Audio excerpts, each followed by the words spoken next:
Dans ce dépannage, je vais expliquer la différence entre le plan d'incidence et le plan d'interface. Donc, ces deux plans sont analogues l'un à l'autre et on devrait savoir de façon claire et précise la différence entre les deux pour ne pas les confondre et pour les utiliser judicieusement. Donc, pour commencer, j'ai besoin de définir deux milieux différents. Le milieu 1 et le milieu 2. Et j'ai besoin aussi de définir un système d'axes O, X, Y, Z. Allons-y. On a ici X, Y, Z. Ça, c'est le système d'axes. Ici, on a le milieu 1, ici, on a le milieu 2. Le plan, donc ici, c'est l'axe Z. C'est la normale aussi. À l'interface X, O, X, Y, Z, O, X, Y, entre les deux milieux. Et le plan d'incidence, il est défini par l'onde incidente, par le vecteur d'onde de l'onde incidente K incident, et la normale à la surface. Alors toujours, en électromagnétisme, il faut noter qu'on a deux plans. Le plan d'incidence et le plan d'interface. Le plan d'incidence, on le définit comme étant le plan qui contient la normale à l'interface et le vecteur d'onde de l'onde incidente. Toujours on le définit comme ça. Le plan d'incidence, c'est le plan dans lequel l'angle d'incidence θi varie. Le plan d'incidence est d'une grande importance. Alors, le plan d'incidence, c'est lui qui nous permet de définir les deux états, polarisation parallèle et perpendiculaire.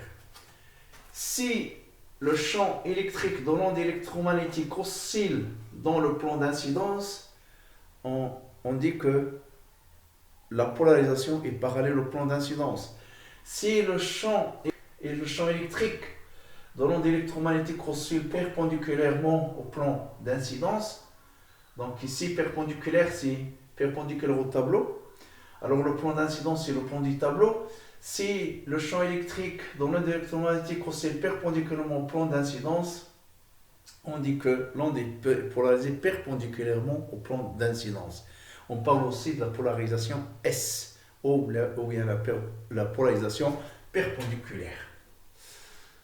Alors, la transmittivité perpendiculaire et la réflectivité perpendiculaire correspondent à cet état de polarisation, c'est-à-dire quand le champ E de l'onde électromagnétique incidente oscille perpendiculairement au plan d'incidence. Le plan d'incidence en optique géométrique, il est défini par la normale à l'interface et le rayon incident. Mais en électromagnétisme, on le définit, c'est la même chose, sauf qu'on remplace le rayon par le vecteur d'onde K. Donc le plan d'incidence est d'une grande importance quand on veut définir les deux états de polarisation parallèles et perpendiculaires. Ce plan d'incidence, ça joue le même rôle que le plan d'interface en ce qui concerne les conditions de passage. Donc, dans les 4 conditions de passage, à savoir n vectoriellement E2 moins E1 est égal à 0, et n fois D2 moins D1 est égal à sigma, ou bien D2 moins D1 est égal à sigma fois n, et H2 moins et B2 moins B1,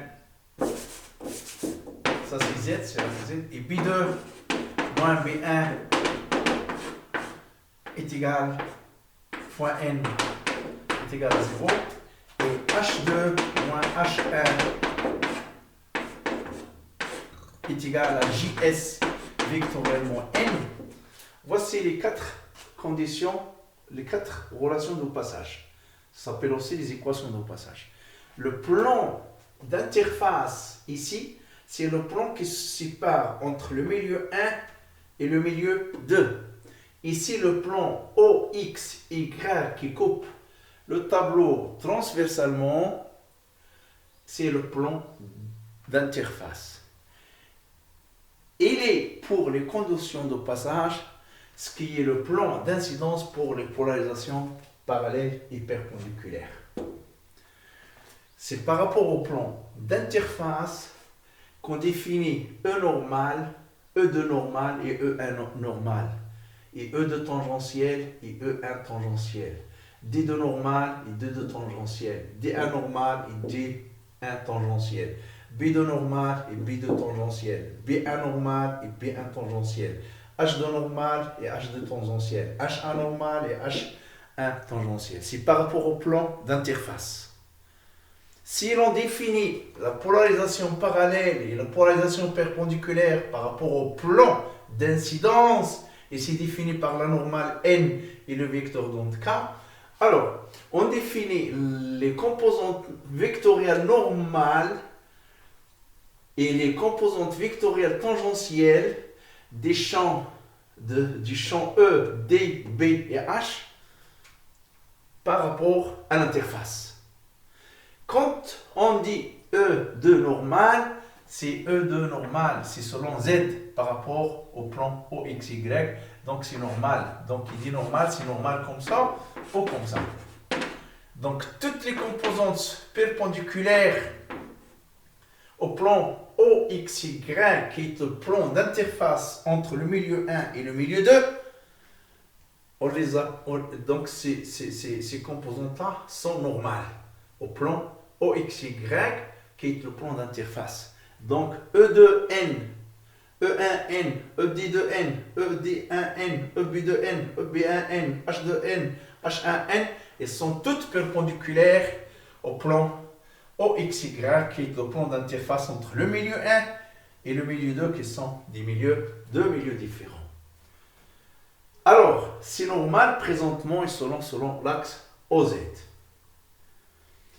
Mais les composantes tangentielles, E1 tangentiel, D1 tangentiel, B1 tangentiel, H1 tangentiel, toutes ces composantes vectorielles, ils sont dans le plan, ils sont situés, ils sont parallèles au plan OXY, qui est un plan qui coupe, qui sépare entre le milieu 1 et le milieu 2. Présentement, le milieu 1, il est de côté droite de ma main, et le milieu 1, il est de côté à gauche de ma main. Donc, c'est ce plan-là, OXY. Donc, si les composantes tangentielles sont toutes parallèles à ce plan. Donc, je résume. Le plan d'incidence, il est défini par la normale et le vecteur d'onde K. C'est par rapport à ce plan qu'on définit les polarisations parallèles et les polarisations perpendiculaires qui nous permettent de mesurer T parallèle, T perpendiculaire, R perpendiculaire et R parallèle. Le plan d'interface, c'est le plan qu'on considère et qu'on définit. C'est le plan qui sépare entre deux milieux. C'est par rapport à ce plan qu'on définit les composantes vectorielles tangentielles et normales des vecteurs champs quand on veut impliquer les relations de passage ou les équations de passage. Alors, le plan d'incidence est pour les polarisations P et S, ce qui est le plan d'interface pour les conditions de passage en ce qui concerne les composantes vectorielles normales et tangentielles. Ça joue un peu un rôle symétrique.